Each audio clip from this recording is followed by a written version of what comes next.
You know what's next? It's the Craig Zinn, Acura Pembroke Pines, Miami Heat, and NBA report with the legend, the man, the myth, the legend, Ira Winderman. Next. Heat fans, time for the best insight of your favorite team with insider Ira Winderman, exclusively on the Big O Radio Show. It's the Acura of Pembroke Pines, Miami Heat and NBA report. Here's Ira Winderman. All right. Ready to go. Ira is ready and rocking. Ira, did you watch any football last night? Obviously, I caught the game. It was easy. For once, the decision was simple. There was just one game. Certainly compelling. Certainly, two of the NFL's best storylines between Tom Brady at age 73 still going and Dak Prescott getting back to being Dak Prescott. I'm just not going to be fooled by the Cowboys until they do something tangible. There's always, they're close, they're there, they have something. Now they have the receivers. They obviously have had the running game. The line has a little COVID problems, but they'll be fine. I want to see it. And again, that division is just as garbage as it was last season. Yes. I mean, the Giants are still nowhere. The Eagles are still trying to find themselves with a relatively inexperienced quarterback. And God bless the Redskins. God bless the Washington football team for what they did, but they're not very good either. So you don't have to be good to win that division. And honestly, if the Cowboys aren't good enough to win that division, then they're not good enough, period. Right, exactly. No, I'm with you. I commend the Cowboys that they played one hell of a game yesterday to hang in there. And their kicker missed a couple of field goals. Although the 60-yarder, I can't really blame him, but it is what it is. But he did the one other field goal he missed could have made the difference in the game too. But then Tampa made their share of mistakes. But I'm with you. It's one of those you might have played over your head nights, and we'll see what you are over a period of time. But I'm with you in that division. It's hard to respect anybody in that division right now. Exactly. Yeah, it's right. Really such a bad division. But did Tom Brady and Giselle inspire you to get into crypto? I'm just, you're going to be walking into FTX Arena every single night, man. And then you're also watching Tom Brady do crypto commercials. You see me talking about crypto. You see our listeners are definitely, interested in crypto. So I'm just wondering, any inspiration last night? I have to say, I'm still with all this cyber stuff going on and ransom being paid in Bitcoin. I still would like to see a little higher degree of regulation. I even talked to the FTX people when they took over. That's honestly a concern. I mean, look, it's a fun thing where we all play with things, whether people used to play with penny stocks or getting mutual funds. But the Wild Westness of this, I just want to see what happens because honestly, the way people are insisting on Bitcoin as ransom and something like that, and it's untraceable, even with other funding, whether it was Swiss banks or Caymans or offshore, they've tightened that the international community. I'd like to see a little bit more regulation because for all I know, otherwise, all the money just goes to Orlando Alzugaray. Well, that's not a bad thing. Okay, I just want you to know if the money's going to come to me, that's not a bad thing. But it's coming. The regulation's already happening. They're not going to control who gets, loans, and Sure. They're not going to control any of that stuff. That's why that's why decentralized banking is going to take over the world, and DeFi is going to probably put out banks. And over the next 5 to 10 years, you will not see any more branches out there. This is going to be a devastation to the banking community. But as long as I can still get a coffee at Capital One Cafe, I'll be fine. Oh, you'll be fine. You can do it right with your phone in 1 second and all that stuff. So you're going to be able to get away with it with no problem. But crypto wants regulations because you want to regulate these companies that you're looking to invest in. So you want to make sure that they're absolutely legitimate. So yes, it's coming. And a lot of people in crypto, the ones that really follow it, they want a certain level of regulation in there because you've got to have something to make sure it brings discipline to everything that's going on. So yeah, no, I'm with you. It's but it's going to be a part of our world, whether people like it or not. It's I keep telling everybody this is the same as the plane, the internet, whatever, any of these things in life that cell phones, cell phone, it'll never catch on. It's coming. I know it is. So I just found it funny how I believe Major League Baseball umpires have the FTX. And then we're looking at the Miami Arena or the AAA now becoming the FTX Arena. And then I'm looking at Tom Brady last night, and all that stuff. You could tell that that it is coming. By the way, Ira, did you see a sad story with Cedric Ceballos, man? How he's fighting COVID? Yeah, and again, I just hate to be the guy sort of always wanting to know part B on this and whether the person was vaccinated or not. And that's wrong. A human life is a human life, no matter what happened before to that human life. So I'm not that person. Well, they didn't get vaccinated, they deserve this. No one deserves torment like that. No. But I just hope, that each of these stands is an abject lesson. How many people have we heard who were anti-vaxxers wound up in this situation and said, hey, I was wrong, please listen. So, this is not politics. This is not Joe Biden. This is basic human decency to your fellow man, whether it's having to wear a mask again or social distance again or get vaccinated. Be a person. If this was a war, if this was World War II, because I remember my father especially, he was the first one to line up and enlist, and he joined, he was in the Air Corps, and he decided we're all in this together. And I'm a student of history of World War II. This was a country unified. There was no political parties. It wasn't conservative or liberal. It was, we have a fight on our hands we have to address. Same thing after. We're going to celebrate the anniversary, not celebrate the anniversary tomorrow of 9/11. Yeah. It didn't matter whether you're Republican or not. When President Bush spoke that night and unified our country, we came together in a moment of need.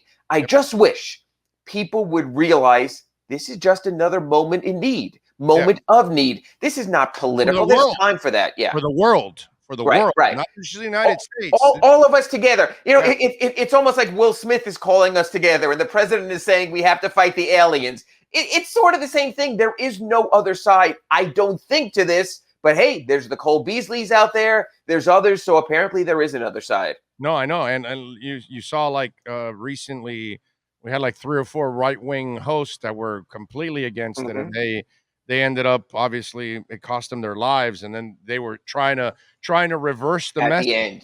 At the end. And it's so sad that we're watching a lot of people regret that decision, and that's what we're hoping, that more people can learn from those people and say, you know what, I don't want to make that mistake. And at one point or another, you got to look around. Don't you have a wife? Don't you have a husband? Don't you have a son, daughter, uncle, father, grandfather, grandmother?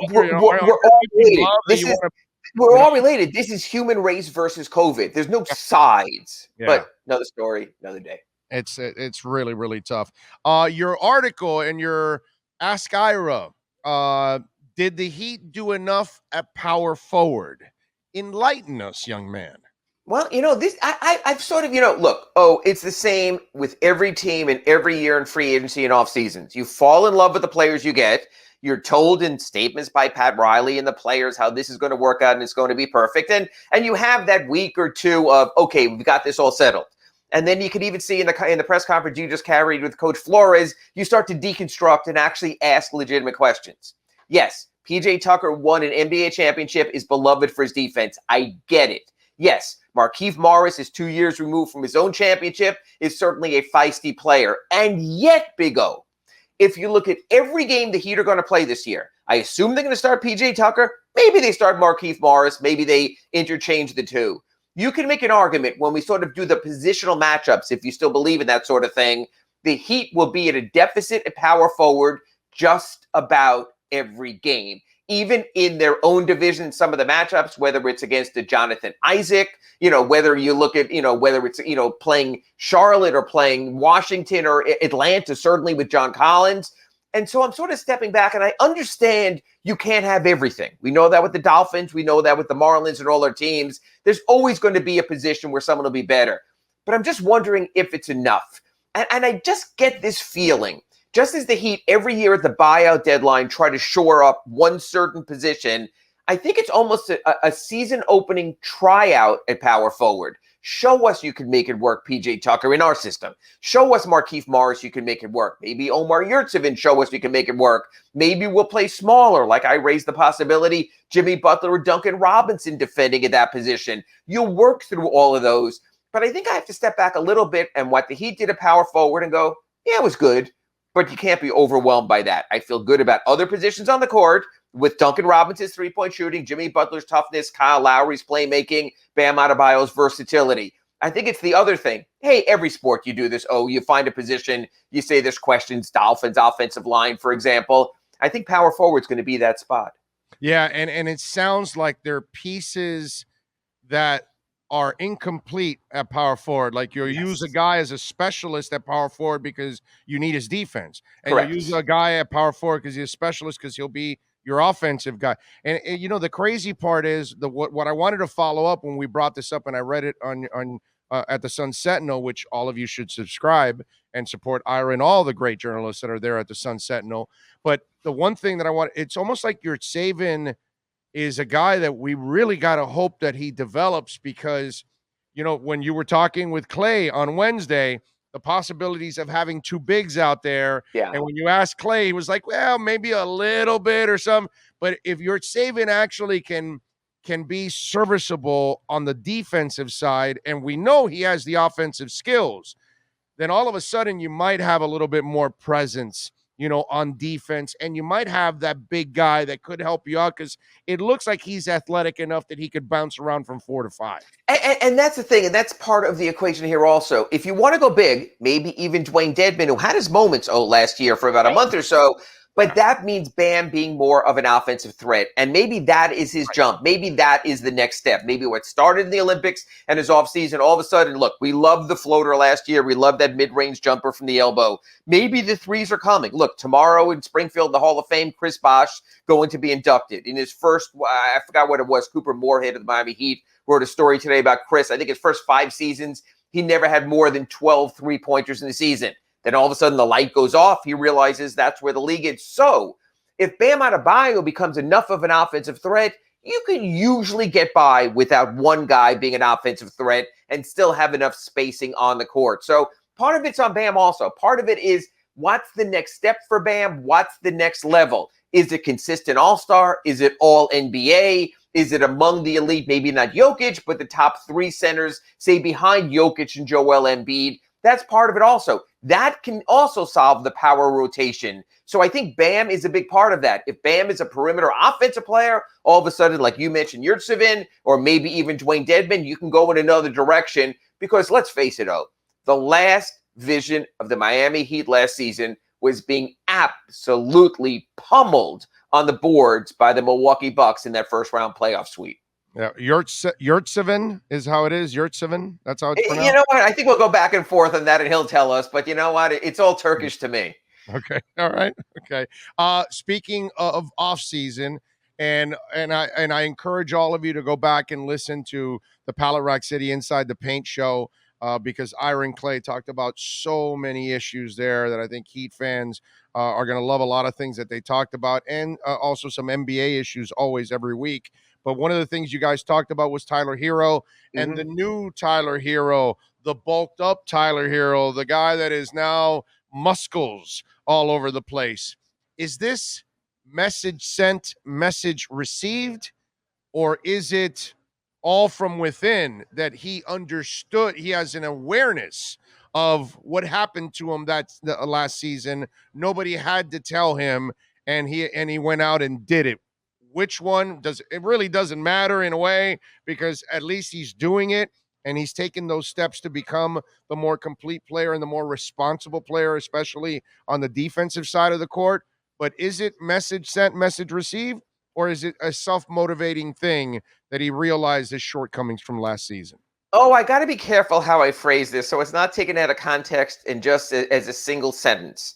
But I have seen some amazing semi-naked men in the Heat locker room with Adonis-like muscles, and it didn't translate. In other words, you and I have seen bodybuilders in there. I'm going to throw a name at you. This is old time, but you're old time, old school. Do you remember this player by the name of Jim Rowinski? Oh yeah, dude, yeah. Okay. He was like didn't we call him Robo exactly. Something? The guy was muscled to the hilt. He could have been Schwarzenegger. He could have been any of those guys. That's what he was. But he wasn't a basketball player. He was at Purdue in college. He had his moments, but that was it. So again, I love that players can reshape and sculpt their body. But you know what? Oh, when you talk to the veterans, and I know it's the same way in football and other sports, they're also a little careful because they talk about if I bulk up, do I lose my quickness? If I drop the weight, do I lose my strength? Look, that was the issue every year with Chris Bosh. He would go in and he would say, am I a power forward or am I a center? And I also had this conversation with Justice Winslow. Remember, Justice Winslow came in the league with the big body, but then he wound up playing some point guard. So what was his offseason? How is he going to resculpt? You know, you're a big movie guy. You know how so many times in the movies, the De Niros and the Pacinos will totally change their body type to play a role. They'll put weight on, they'll take it off. Players are that way also. What Tyler did this offseason, at least the visual proof from his Instagram photo, which is all we have now. Angles can lie. Photoshop is amazing. But what he did shows he can be a stronger presence. Will he be as quick a presence, as nimble a presence? Remember, defense was an issue. That's mostly quickness and nimbleness also. Or now, could the Heat maybe play with the three a little bit more, like you and I talked about, going with smaller lineups? So when Oladipo comes back and you have Lowry, you can maybe include Tyler Hero in that rotation on the wing also. Have to see how it translates. The muscles are impressive. I would give him a 9.5 as one of the judges if I'm holding the card up for the beauty contest, so to speak. But you need to see it on the court as well. Yeah, no, listen, just to follow up what you were talking about, I don't know if I've ever seen a better body than Sylvester Gray. And okay. And the athleticism was marvelous, yet he could never put it together and be the basketball player. You know what I mean? Harold Miner was built. He was cut up. He was chiseled also. Eric Dampier, the Heat have had a bunch of those. That's a part of the equation. And meanwhile, Keith Askins was a pole and was shut your ass down. Yes. If there are smaller ankles ever in South Florida, I want to see them. Exactly. Yes. He was Robert Covington before Robert Covington became Robert Covington. Yeah. Although small calves and ankles, believe it or not, Troy Drayton would give him competition. Troy Drayton was the oddest looking dude. And sorry, Troy, I love you. You know I love you. But he had this big old V-shaped body, right? He had these big old thighs. And then all of a sudden his calves went like really small and ankles. And you were like, damn, what happened? I think he used to tell me, man, I work on them, but they. Sure. It's like when you're drawing a stick figure. Yeah. Yeah, he goes, yeah, they just don't expand. So, okay, so it's nice to see at least that he is self-motivated in that area and going now we have to see if it translates. But listen, one is not going to happen without the other. So it's nice to see that he is thinking about that. Good starting point. Exactly. Right. What is Duncan doing to kind of do some of that also? Duncan has done the exact same thing. Duncan has worked on his body also, has built himself up. He said that. He said, I can't get pushed around. Again, he could be an option as a defensive four, potentially, depending on how the other team is running their offense also. The other thing is, and this is important because I've seen this all the time. Some of these guys who generally tend to be smaller and lighter guys can put it on during the offseason. But in the NBA grind of 4 games a week, of playing for 6 months straight, it just naturally comes off because they're working, they're practicing, they're doing strength training, they're playing games. So it not only can you add it, can you maintain it? The Ferrans, Bill Ferran, now his son Eric Ferran, who took over as Heat's strength coach, they've done a very good job with that. So again, what we've seen from Duncan and Tyler Hero in August and early September is fantastic. Let's go back in July, in January and February, because you know what? We've seen the other side. We've seen the guys drop the weight. We've seen fantastic Dion Waiters. Remember those Instagram posts and James Johnson in the summer? And you're like, oh my God, those guys finally got it. And then you get back in February, you get back in March, and you realize same old, same old. It's like, and I don't mean to be offensive by saying this, but we've all gone through this. It's like all these diets we go on, and we feel so good, and then a few months later, it's back. So again, if you look at my face, I was kind of smiling and laughing because I envy these guys. Yes. I know it sucks for them that they lose their body as the year goes on, but Ira, what I would give to have that metabolism. Yes, that's exactly. And the ability to do that and not yo-yo like the rest of us, that it has to not only be July and August, but it has to be the other 10 months of the year also. So we'll see. Look, I'm encouraged. Anyone who puts in any type of work at all in what otherwise can be their off season, God bless them. Now we get to camp. Less than 3 weeks away, almost 2 weeks away, coming up on Tuesday. Then we'll see what the tangible results are. Now, when you talked about Chris Bosh, I thought about something. And one of the things that you love about Chris Bosh or LeBron James or Dwayne Wade or Alonzo Mourning, Tim Hardaway, these guys were all great basketball players, but they cerebral. They're that part of it, the part of the game, the thinking game, they understood that part too. And what they needed to do to get better, what they needed to do to adjust as they got older to stay effective, whatever it is, Sure. they figured out what they had to do to involve their teammates, improve their game, all of those things. How cerebral is Tyler Hero? Duncan gives me that impression that he is a cerebral player. How cerebral is Tyler Hero, or does he depend more on athleticism, in other words? Oh, I would put it this way. Never confuse IQ with basketball IQ. They're two different things. I've seen some of the absolute most brilliant people in the world, the late Alec Hessler, and then you see on the basketball court, not so much. Right. I've seen some of the, whatever word you want to use this, simple people who have amazing basketball IQ. I think the culture that Tyler was raised in, from where he played scholastically, where he played for John Calipari at Kentucky, having played for Eric Spoelstra, worked with Pat Riley, I think he has an outstanding basketball IQ. I think he gets it. I think he gets the game and knows the game. I think Duncan Robinson's a little bit different.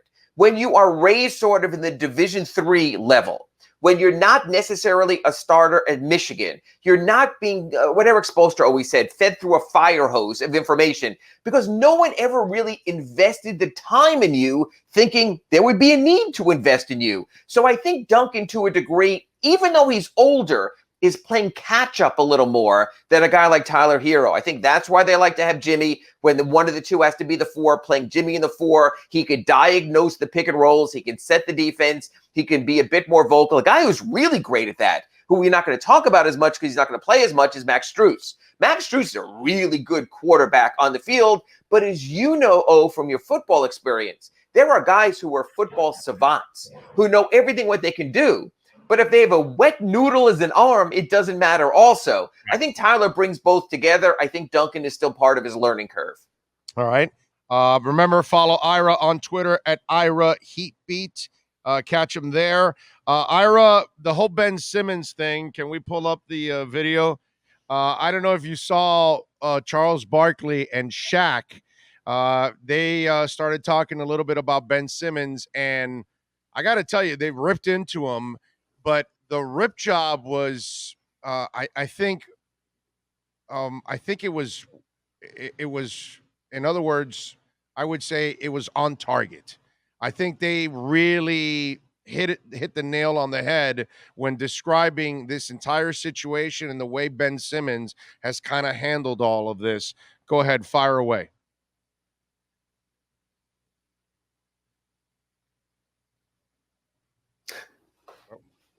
Looks like that the Ben Simmons Philadelphia 76ers experiment is going to end ugly. Well, I'm disappointed in Ben Simmons. When you give somebody $200 million to dribble a stupid basketball, and the only thing you ask them is be better as a player, and their first response is, I don't want to play here anymore. That disappoints me as a player.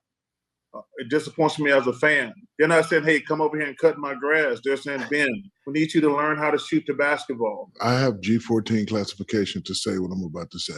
Okay. And so does Charles Barkley. Ben Simmons, you're not that good. And then in this league, do you want to be good or do you want to be great?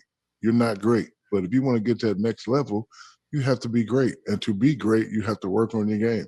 Don't be putting pictures on your Instagram or your Ferrari or what actress you're hanging around with. When you play for a town like Philadelphia, Boston, LA, Miami, hard-working town, they don't give a shit about none of that. They want you to come, work hard, and play hard. I was at that game 6 when that man didn't even look at the basket. And I know as a player, first thing I do is I look in the player's eyes. That man was out there terrified. Not terrified of playing, but terrified of being fouled and missing free throws. Forget all that. What's crazy, when you see the videos that he put up, he's making those shots that he didn't take. Like he's making them, hey, yes. Spice, I live in Philadelphia during the summer.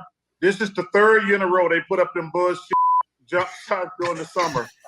I'm not falling for the banana in the tailpipe anymore. You know, a lot of these people, you hear from your followers how good you are, how great you are, but you're hearing from some OGs right now. You ain't that damn good. And I said it, and I said what I said, and Chuck said what he said. If you don't like it, do what you got to do. But you ain't that damn good. You know, that I think that was fantastic conversation there. Sure. Blunt, and maybe that's the other hurdle that the Sixers are having, and Ben Simmons. You want to move on with your career, but you want to move on and you want somebody else to assume the responsibility of that contract, but yet you don't want to assume responsibility for your own game. And there isn't a player that you've ever met in your life, Ira, that you've covered that didn't have to work on his game. I don't give a shit if you're Michael Jordan. I don't care if you're LeBron James. I don't care if you're Chris Bosh or Dwayne Wade. Every one of those dudes had to work on their game and get better and better. Magic Johnson was a great player, a clutch player, a money player, and yet he developed a three-point shot. It was kind of like a shot put, so did Jason Kidd. They weren't great shooters when they got into the league, and not that they ended up great shooters, but they worked on improving their shot, and they became a threat from three-point range. Magic developed that little baby hook. You name the great players, and they all developed something to make themselves better. And I think they hit it on the head. That might be the one hurdle that could be stopping everything. The Sixers from moving on, or Simmons from finding a home that says, yeah, if you're willing to work, we're willing to work with you. And yet, if he doesn't develop that shot, Shaq couldn't develop a free throw. Charles Barkley couldn't develop an NBA championship. You don't always have everything. He's a great defender. He's an all-league defender. He still was voted an all-NBA player. He's an all-star. So, the one thing I would say is this, to sort of be devil's advocate with that whole video you just played with Shaq and Charles Barkley. Sure. Doc Rivers threw Ben Simmons under the bus at the end of that series. You don't do that to your player. Joel Embiid threw Ben Simmons under the bus after that series, came back recently on Twitter and said, we're brothers and we're together and that's all that. So if I'm Ben Simmons and you're asking me to put in the work and you're telling me that I need to offer more and make the right play, it would be a lot easier if I knew you had my back. Eric Spoelstra has issues with a lot of his players, not publicly. Pat Riley has issues with a lot of his players, will only pick the strongest, the LeBrons and those, to publicly discuss and to challenge, knowing when he can. After what Doc and Joel Embiid, the two definitive other leaders of the Sixers, did that, I can understand where Ben Simmons is coming from. You didn't have my back at my weakest moment. So I think for the 76ers to hold on and not do anything and let it get to the point of Ben Simmons possibly skipping camp, you know what? I put it on Daryl Morey. I put it on Doc Rivers, because they're the people who could have done something and never had it come to this situation. Yes, Ben Simmons might need to do more. Yes, Ben Simmons might not be approaching it the right way on social media. But you know what? It's almost like he was sort of getting pushed a little bit out the door. And now he's saying, okay, I'll open that door and I'll walk out gladly. I don't know if I could blame him 100% for that.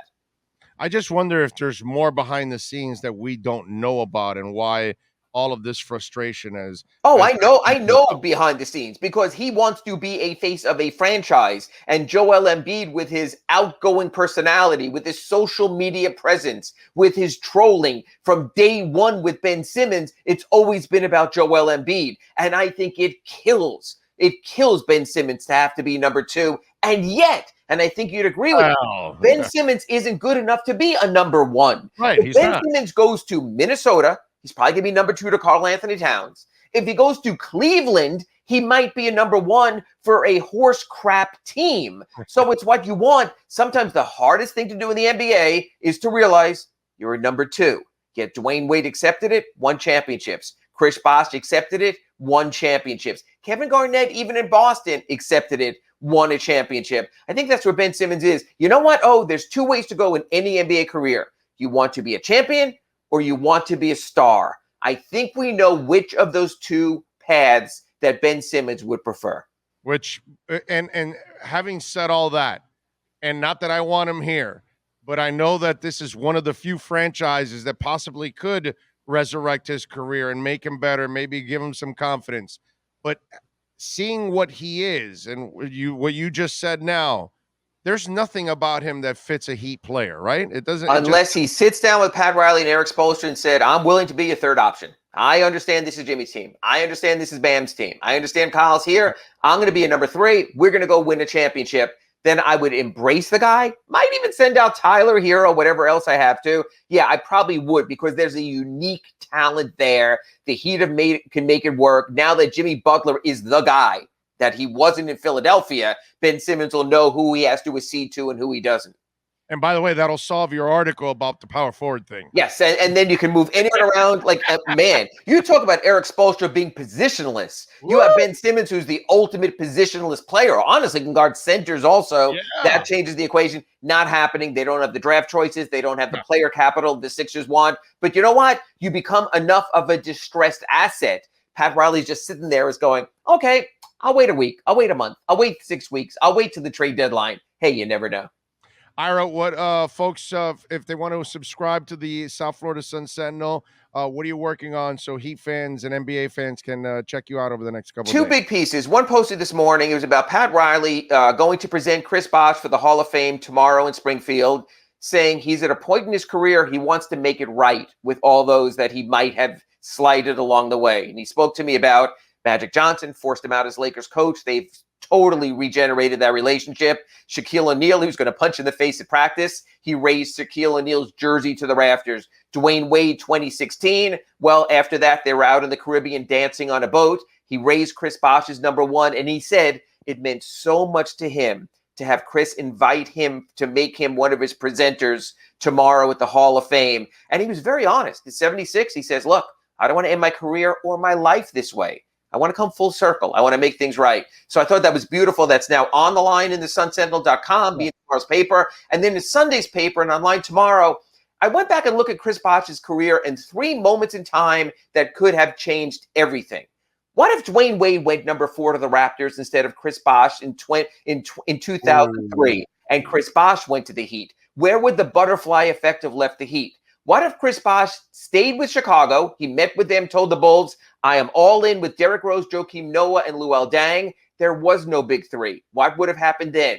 And what would have happened in 2014 when Chris Bosh agreed to a 4-year, $88 million deal with the Houston Rockets to play alongside Dwight Howard and James Harden and challenge the Warriors before they had Kevin Durant in the Western Conference? And when I discussed that with Chris, I also asked him this.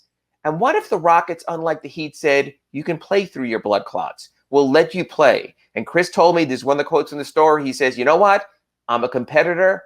I probably would have played, and I might not be here today. So I think interesting, Chris Bosh, 3 distinctive times of what might have been would have changed his universe and the Miami Heat's universe. Yeah, and by the way, if he leaves to Houston, Miami doesn't have those cap issues either. They have more flexibility post, LeBron and all that. All of those are different worlds. That might have been the positive side of that to the Miami. Or do you not trade for Goran Dragic? Do you have those draft choices? Do you start rebuilding? Right. Does Dwayne never leave, like you mentioned? So I thought it was a great exercise. Chris was great with it.